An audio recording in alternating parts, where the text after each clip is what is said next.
question, the conceptuals we got, is this the change in, I know there's Stephen and Wilkins as well representing that area. Are these the ideas that were in the first, in the bond we had not a large amount, but we had a certain amount? No, ma'am. Okay. The bond change is mainly related to Cape type areas being renovated. So, well, I had the pleasure, I attended the Irmo High School SIC meeting in Addison. I was a guest of theirs and the PTO and listened to them. And the one message I wanted to bring back to the board, they asked me to bring back to you, and Mr. Winkle was kind enough too to give me a lot of input, was that they are excited about this vision and this idea of money going to Irmo that we had not expected, and I'm sure Dutch Fork feels the same. And I plan to try and attend there too on one of their nights, but they just wanted to be sure that they might get at their school through their SIC and PTO any conceptuals we would have. And that night, I went on Thursday night, and I didn't know, I said, I'm not sure whether we'll have any conceptuals, but I know we can ask questions Monday night, but you do have these. And so I would just request that, and they just were real excited about having input, and they have a really good group of people, and they also had some visitors from Chapin that wanted to show their support for Irmo High and I'm sure Dutch Fork as far as being able to do more than we had planned for those schools.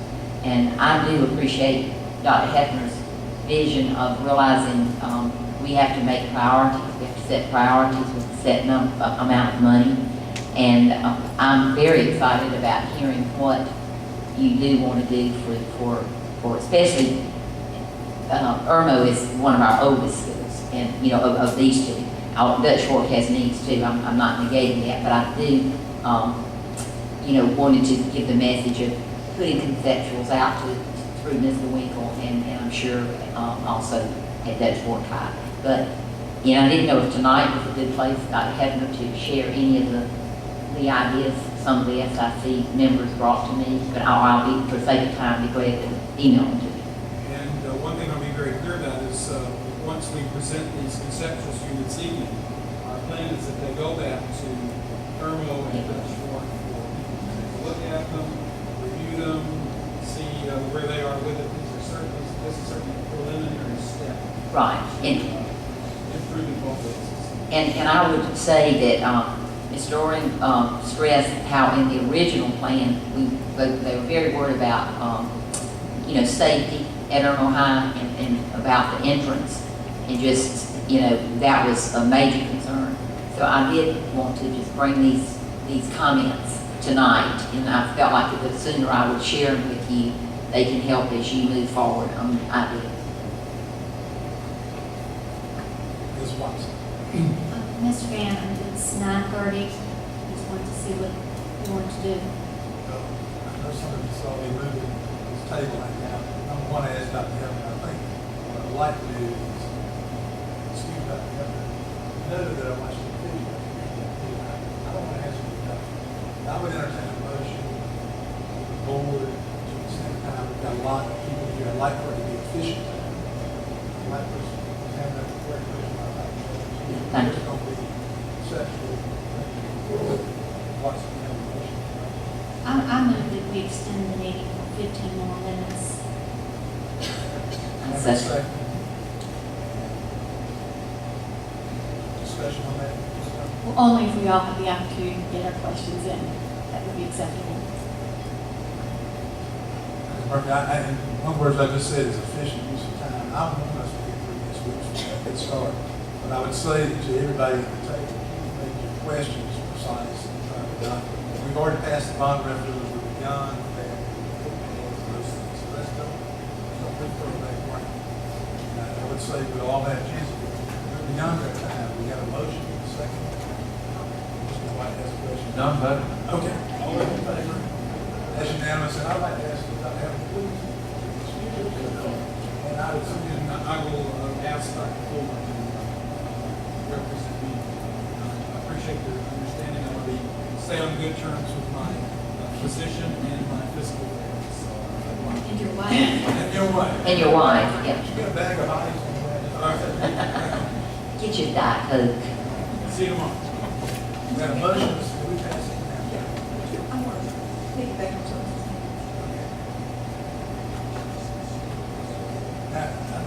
Let me note this, I know we're gonna get a detailed conceptual for the two schools. We'd like to go ahead and finish with where Mr. Whitney is, so y'all can go ahead and do the detail. I'm basically done. I mean, these I guys have are a gonna. question, Mr. Whitley. Mr. Whitney, all And maybe, right, Ms. Hammond is, one part is, perfect. Yeah, questions? Ms. Hammond, I appreciate your comments and I share them, and concern. But, and one of the things you had mentioned that what was promised to Irmo High School and the bond rate. Now with the 2015 vision, Irmo High School will be getting, some other needed things. I don't know if you remember when Dr. Berg said, really, Irmo wasn't really fully addressed in the last bond referendum, that we'd sometime in the future have to have another one. So, it's kind of exciting that we won't have to do that, but hopefully a lot of the concerns, and I appreciate you going to that meeting, but, I think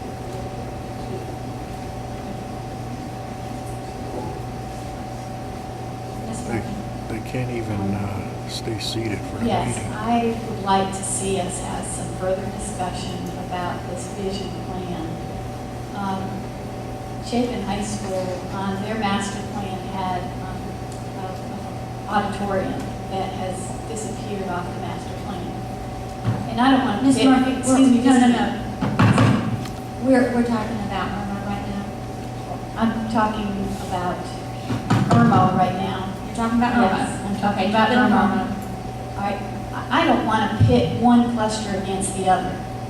But with this plan, money is being taken away from the Chapin cluster for a middle school that was going to be built to relieve overcrowding here at this school.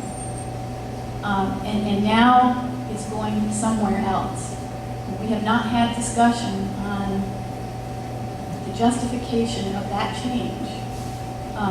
In addition, bond money was going to be used, as it was promised to be used, to build an auditorium at Chapin High School.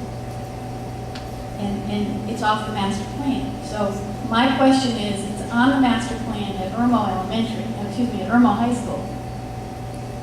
Is there anything on the master plan for Chapin High School? No, ma'am, there is no auditorium other than the gymnatorium area that should be able to be used for performing arts.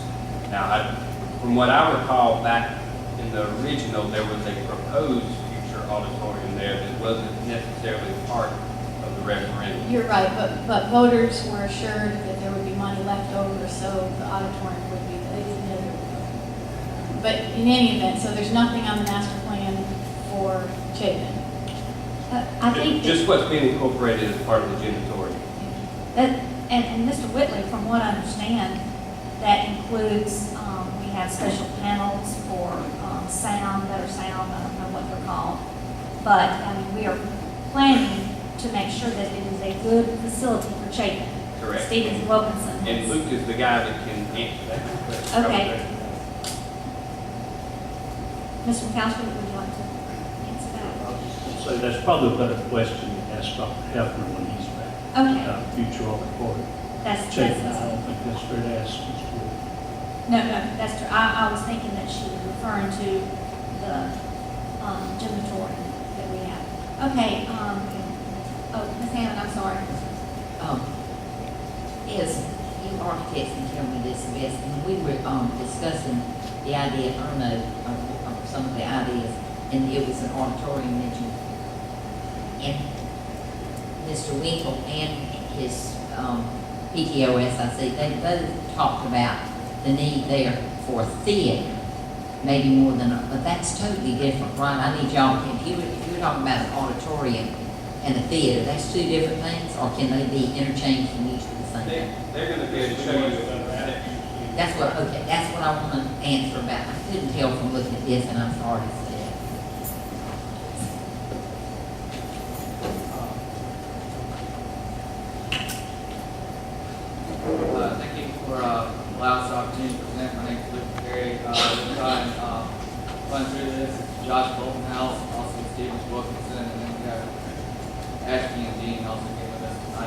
Start off, Dutch Fork High School, Master Plan and Health Science Building. We've been meeting with Mr. Morton for several months now, probably over a year. I've also been meeting with the band director, and recently Josh and I went and met with the principal of Dutch Fork Middle School. Actually, we're going to present to their school improvement council at 7:30 a.m. tomorrow.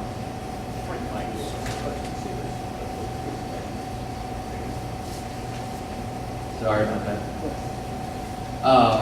So what we're going to show you, it's a little bit cut off. Let me grab my notes.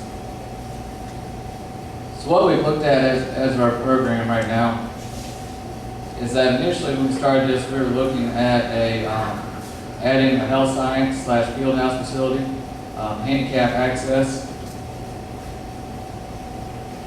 Handicap access that would not only take you from the main campus down to the athletic fields, but also handicap access to this visitor side, which right now is not accessible.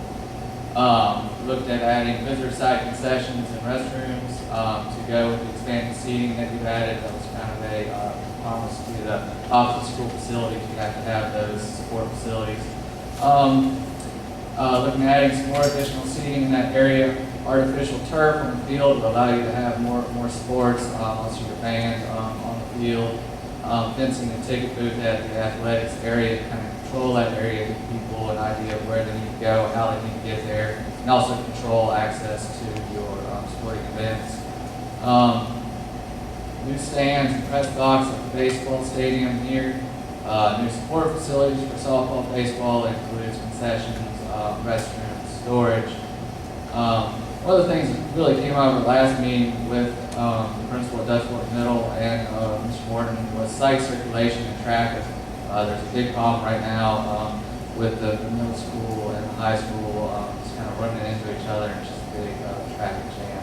So that's what we're going to try and solve here. Okay, moving forward to Dorange, this is Old Tomlin Road. This is the Coon Road here. What we're proposing to do is to cut in a new entry drive that would serve as an entry and exit. So your parents would come in this way, come up, drop your students off, come back out. This would also allow a parent who had a high school student and a middle school student to therefore enter here, come around and drop the middle school student out, and either come down this road and come back out at the light, or proceed back to that road. As part of this plan for the middle school, we wanted to reroute traffic, so now the parents will come in this drive here, come around the back of the school, drop off. This is the same place they drop off right now, but right now they come in the front, they come around, they make a small loop and come back out. Really, both of these schools, DOT, Department of Transportation, wants about 1,800 linear feet of stacking, which is what you see indicated here. Neither one of these schools has sufficient room on site for the cars, and that's why you're having a traffic problem out in front. You have cars lining up here on the road, and what we'll do by extending the stacking space, we get them all off this front road and move to the on-site. This connection will also allow everybody to circulate on-site. I can go from the parking lot over here through the front, all the way around. I can get to the middle school. I can circulate safely between the middle school and the high school without having to go back out on the main road. Both principals were really excited about this idea. As part of this in front, we're going to try and grab some additional parking, close down some of the drives, reducing an existing drive down here. What we're going to try and do is give you some more room between the drives, so that now you don't have people running into each other trying to get in and out of the schools. On the back of the building, expanded parking for event, or relocate a full-size field in this area here for practice. This is still where we want to site our health science field house building. Feel that solves the problem of your 3-story drop right down here, gives you handicap access down to the field.